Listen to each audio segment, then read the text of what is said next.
15 నెలల క్రితం తెలంగాణ ప్రజలు కొట్టిన దెబ్బకు బీఆర్ఎస్ మతి భ్రమించి బీఆర్ఎస్ పార్టీకి ఇవాళ ఇంకా చిందర వందరగా అతలాకుతలంగా అసలు మతి భ్రమించి మాట్లాడుతున్నట్టుగా ఉన్నది. వాళ్ళ అసలు వాళ్ళది టీఆర్ఎస్ పార్టీ బీఆర్ఎస్ పార్టీ అనే సంగతి వాళ్ళు మర్చిపోయినట్టు బహుశా. ఇలా కేసీఆర్ గారు రేపు పొద్దుగల ఏదైతే రజతోత్సవ సభలు పెడుతుండో వరంగల్ వేదికగా వెళ్లే ముందు ఆయన తేడతెల్లం చేయాలి. అసలు ఇది టీఆర్ఎస్ రజతోత్సవ సభన లేకుంటే బీఆర్ఎస్ పార్టీ 2వ వార్షికోత్సవ సభన ఆవిర్భావ సభన వారు తేడతెల్లం చేయాల్సిన అవసరం లేదు. బీఆర్ఎస్ పార్టీ ఒక జాతీయ పార్టీ, వాళ్ళ జాతీయవాదమా ప్రాంతీయవాదమా? టీఆర్ఎస్ పార్టీ అంటే మరి అది పెట్టినప్పుడు ప్రాంతీయవాదంతో పెట్టిన పార్టీ. తర్వాత వాళ్ళు బీఆర్ఎస్ పార్టీగా మార్చుకున్నప్పుడు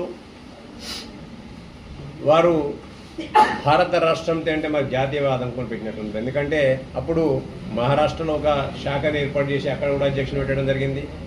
అలాగే అక్కడక్కడ 2-3 శాఖలను ఏర్పాటు చేసి ఆ రాష్ట్రాలలో అధ్యక్షులు కూడా పెట్టడం జరిగింది. వాళ్ళ కేసీఆర్ గారు మరి బీఆర్ఎస్ పార్టీకి జాతీయ అధ్యక్షుడా లేక ఇలా రాష్ట్ర అధ్యక్షుడా బీఆర్ఎస్ పార్టీ? ఈ రెండింటి మధ్యలో వాళ్ళు తేల్చుకోవాలి. వాళ్ళు తేల్చుకోకపోవడం కారణం ఏంటంటే తెలంగాణ ప్రజలు కొట్టిన దెబ్బకు వాళ్ళు మతి భ్రమించి ఇంకా కూడా అందులో కోలుకోలేకపోతుంది. వాళ్ళ ఇది జాతీయవాదమా ప్రాంతీయవాదమా లేదా టీఆర్ఎస్ పార్టీ బీఆర్ఎస్ పార్టీ వాళ్ళదని చెప్పి ఇవాళ హైదరాబాద్ నుంచి కేసీఆర్ బయలుదేరే ముందు తెలంగాణ ప్రజలకు స్పష్టత ఇవ్వాల్సిన బాధ్యత కేసీఆర్ గారి పైన ఉందని చెప్పి నేను భావిస్తున్నాను. ఇవాళ వీటికి సమాధానం చెప్పినాకనే ఆయన వరంగల్కి బయలుదేరాలి. ఎందుకంటే తెలంగాణ ప్రజలను ఎప్పటికీ మోసపుచ్చరు. టీఆర్ఎస్ పార్టీ మీద కాకమ్మ కథలు పీట కథలు అన్ని కథలు చెప్పి ఇలా అధికారంలోకి వచ్చిన తర్వాత ఈ ప్రాంతాన్ని దోచుకొని తిని ఇవాళ ప్రజలను ఎట్లా వంచినవో వంచనకు గురైన ప్రజలందరూ కూడా నీకు తగిన గుణపాఠం చెప్పిండ్రు. ఇవాళ అధికారం కోల్పోయి ప్రతిపక్ష హోదాలో వచ్చినప్పటికి కూడా కేసీఆర్ గారు ప్రజల పక్షాన్ని నిలబడలే. ఎంతసేపు అధికారం యావగా ఆ రోజు తెలంగాణ ఉద్యమాన్ని చేపట్టిండు, అనేకమైన హామీలు ఇచ్చిండు. ఇలా ఏ ఒక్క హామీని కూడా నిలబెట్టే పాపాన పోలే. ఇలా ప్రతిపక్ష హోదాలో ఎల్పీ లీడర్గా అయితే ప్రజల పక్షాన్ని నిలబడడానికి ఆయన ఇంతవరకు కూడా అసెంబ్లీకి పోలే. స్వయంగా మా ముఖ్యమంత్రి అనేక సందర్భాల్లో వారిని ఆహ్వానించారు. ఒక ప్రధాన ప్రతిపక్ష నాయకునిగా అసెంబ్లీకి వచ్చి మీ గళాన్ని వినిపించు, అలాగే ప్రజల పక్షాన ఏమైనా సలహాలు సూచనలు ఉంటే చేయండి, తప్పకుండా మీ అనుభవాన్ని మేము ఉపయోగించుకుంటామని చెప్తే ఆయన ఎప్పుడు కూడా వచ్చిన పాపాన పోలే.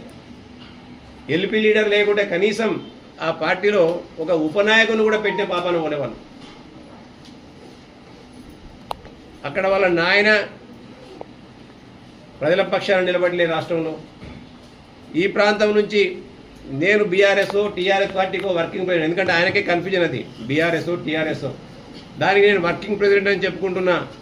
ఈ మహానుభావుడు ఈ ప్రాంతానికి ప్రాతినిధ్యం వహిస్తున్న వ్యక్తి ఇక్కడ ప్రజలు వడగళ్ల వాన వల్ల కానీ పంట నష్టపోతే ఇలా అనేకమైన పంటలు నష్టపోయినాయి. ఇక్కడ ఎంతసేపు ఆయన యావదప్ప అధికార యావదప్ప ఇక్కడ ఈ ప్రజల పక్షాన నిలబడలే. ప్రజలకు ఎక్కడ కూడా కష్ట నష్టాల్లో ఊరుకోలే, నిలబడలే. వాళ్ళ నేత కార్మికులకు రావాల్సిన బకాయిల విషయంలో కానివ్వండి, నిన్న వడగళ్ల వాళ్ళ వల్ల నష్టపోయిన రైతుల పక్షాన కానీ ఎప్పుడో వచ్చిన పాపన తెలంగాణ ప్రజలను ఏం ఉద్ధరించిందని చెప్పాడు. ఇవాళ దున్నపో తినింది కదా అంటే దూడం కట్టేమన్న చందంగా ఇవాళ డూడు కోసంలో ఉన్న కార్యకర్తలు కొంతమంది, ఆయన ఎంగిలి మెతుకులు తిన్న కొంతమంది వాళ్ళ రైతులతో సభ ఉందంటే వాళ్ళకే తెలియదు బీఆర్ఎస్ఆ టీఆర్ఎస్ఆ. ఇలా ఎవరైతే తెలంగాణ ఆత్మతో పనిచేసిన తెలంగాణ ఉద్యమకారులు ఎవరు కూడా అలా లేరు. ఇవాళ తెలంగాణ ద్రోహులతో నిండిపోయింది వాళ్ళంతా కూడా. తెలంగాణ ప్రజలను వంచిన నయ వంచకులతో నిండిపోయింది అదంతా కూడా. వాళ్ళ ఎవరి కోసం తెలంగాణ రైతోత్సవాలు పెడుతున్నారు? ఏం సాధించిందని చెప్పి తెలంగాణ రాష్ట్రాన్ని అవినీతిమయం చేసినందుక, వ్యవస్థలను కుప్పకూల్చినందుక, ఒక నిరంకుశ పరిపాలన సాగించినందుక, అప్రజాస్వామిక పరిపాలన కొనసాగించినందుక ఇక్కడ ఏ ముఖం పెట్టుకుని రైతోత్సవ సభలు పెడుతున్నావు? నేను అంటుంది వాళ్ళ ప్రజలను అవినీతి సొమ్ముతో వాళ్ళ నువ్వు ప్రజలను తరలిస్తావచ్చు. కాళేశ్వరంలా, మిషన్ కాకతీయాల, మిషన్ భగీరథల, గొర్రెలల్లా ఇవన్నీ స్కామ్లే కదా. ఏ స్కీమ్ పెట్టినా అన్ని స్కామ్లే కదా. ఆ స్కామ్లలో ఇసుక కళ్ళ ముందు కలుతుంది, నీరళ్ళ ఘటన. ఆ ఇసుక స్కామ్లలో సంపాదన పెడుతుంది, తరలిస్తున్న జనాన్ని. కాళేశ్వరం ప్రాజెక్టులో జరిగిన అవినీతితోనా?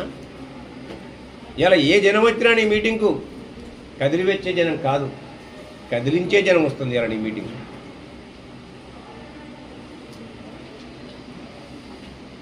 ఇప్పటికైనా నీ పార్టీ నీ ఇష్టం, కానీ ఇలా నువ్వు జరుగుతుంది కేసీఆర్ గారికి నేను ఒకటే డిమాండ్ చేస్తున్నా. నీవు జరుగుతున్నది రైతోత్సవం టీఆర్ఎస్కా? బీఆర్ఎస్కి అయితే అర్హత లేదు. ఎందుకంటే రైతోత్సవ సంబరాలు జరుపుకునేంత ఏజ్ దానికి లేదు. 25 సంవత్సరాలు కాలేదు పెట్టి, 2 సంవత్సరాలు అయింది అలా. ఇది ప్రాంతీయవాదమా జాతీయవాదమా కూడా స్పష్టత చేయాలి అలా.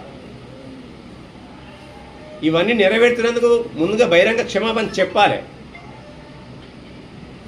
ఇలా 12% రిజర్వేషన్ గిరిజనులకు ఇస్తానవి ఇచ్చినవా? 12% రిజర్వేషన్ ముస్లింలకు ఇస్తానవి ఇచ్చినవా? ఇవన్నీ నెరవేర్చకుండా 10 సంవత్సరాల అవినీతి అక్రమ అప్రజాస్వామిక పరిపాలన కొనసాగించి ఇవాళ తెలంగాణ ప్రజలపైన 8 లక్షల కోట్ల అప్పును రుద్ది ఇవాళ తగదునమ్మా అని చెప్పి నీకే స్వస్థత లేకుండా ఈ రజతోత్సవ సభలో ఎవరిని ఉద్ధరిద్దామని చేస్తుందో ఒకసారి స్పష్టత చేయాల్సిన బాధ్యత కేసీఆర్ పైన ఉంది. దాంతోపాటు వర్కింగ్ ప్రెసిడెంట్ అని చెప్పుకొని జబ్బలు కొట్టుకొని ప్రజా సమస్యలను విస్మరించి ఈ కాన్స్టిట్యున్సీని పట్టించుకోకుండా తిరుగుతున్న కేటీఆర్ పైన ఉందని చెప్పి